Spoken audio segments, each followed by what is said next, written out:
Yung magandang gabi mga boss. At for today's video naman ay magluluto muna ako ng roasted chicken with biryani rice. So ang biryani rice po ay isang grain ng mga Indiano o rice ng mga Indiano kung saan ay napakahaba na kanilang butil. At ayan na nga ang mga spices na ilalagay ko. May kasubha, may turmeric powder, may 5 spices, may cinnamon, basta yung mga yan. Masyadong marami kasi. So ibababad muna natin ang biryani rice for 20 minutes. And then isasalang na rin natin sa rice cooker. Yan. So ayan, daan natin muna mga gulay. Kalimitan ang gulay lang to ay sibuyas kasi ginagawa nating caramelized onion, pero medyo sunog na sunog at nilagyan ko rin ng kasubha or extra dinamnam.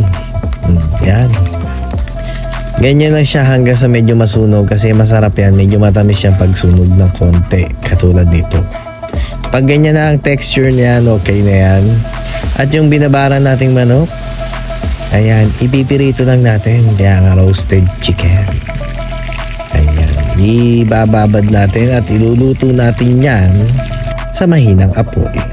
Habang ating nalulutong sinaing ay nilalagyan natin ng annatto powder or annatto na pampakulay para may kulay at may gana ang itsura ng ating biryani rice. Pagkahon nga natin ay pagkapirito natin at ilalagay natin sa ibabaw ng biryani rice. Alam niyo kung bakit? Para kumapit ang lasa ng manok. Dito nga ay gagawa na ako ng garlic sauce. Ang garlic sauce na trip ko ay kipay, ginayat na bawang, paminta at asin. At lalagyan ko ng konting mantika. O yan, ganyan lang. Napakasarap niya mga boss.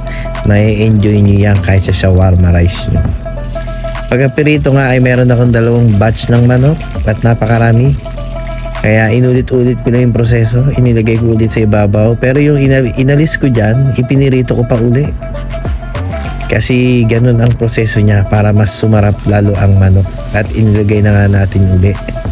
Pagkatapos niyan ay aahunin natin at ilalagay natin sa ibabaw ng basmati rice. Napakasarap niya mga boss. Testing nyo. Kung gusto nyo testingin, i-PM nyo ako at bibigay sa inyo ang mga ginamit kong spices and ingredients. O diba? Para ka nang nasa abroad. Para ka nang nasa Middle East. Pag ganyan ang ginagawa ko, isipin nyo na, alam nyo na, nagke-crave ako ng Arabic food. Ganyan lang ang mga pagkain namin nung kami nasa abroad. Sold na yan sa maghapon. Kung ako lang ang kakain, baka 3 beses ko pa kinain yan mga boss. Napakasarap. O ba? Diba? Napakahaba ng hibla ng butil ng bigas na iyan. Kaya ako ituwan-tuwa kainan. Pero saan ka? Siya po ay napakababa sa calorie. Yan ang maganda dyan. Kahit ang dami-dami nyo nang nakain, hindi kayo magtatataba at mababa ang sugar content niyan. Yun lang mga boss. This is Boss Tonyo TV. Sish.